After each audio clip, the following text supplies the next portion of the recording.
హైదరాబాద్ తలాబ్కట్ట ఏరియాలోని స్థానికులను ఇబ్బంది పెడుతూ తీవ్రమైన మానసిక రుగ్మతతో బాధపడుతున్న అబ్దుల్ అసిఫ్ మానసిక స్థితిని అర్థం చేసుకున్న హైదరాబాద్ భవానీనగర్ పోలీసులు మానవత్వంతో స్పందించి ఉన్నతాధికారుల ఆదేశాల మేరకు యాదాద్రి భువనగిరి జిల్లా చౌటుప్పల్లోని అమ్మా నాన్న అనాథ ఆశ్రమానికి నవంబరు 16వ తేదీన తీసుకువచ్చారు.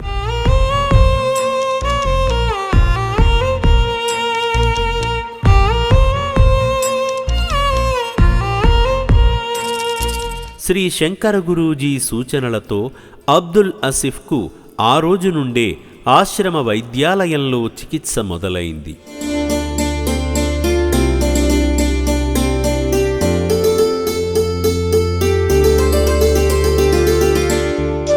భగవంతుని దయతో అబ్దుల్ అసిఫ్ మానసిక స్థితి 3 రోజులలోనే గణనీయంగా మార్పు చెంది సాధారణ స్థితికి వచ్చాడు.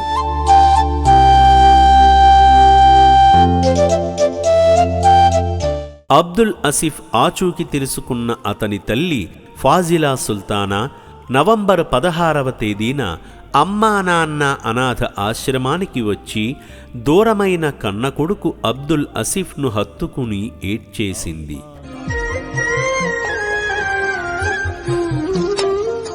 కన్నీళ్లే మాటలైన ఆ క్షణంలో అమ్మ ప్రేమ ముందు ఈ లోకంలో ఏ ప్రేమ గొప్పది కాదని అనిపించింది.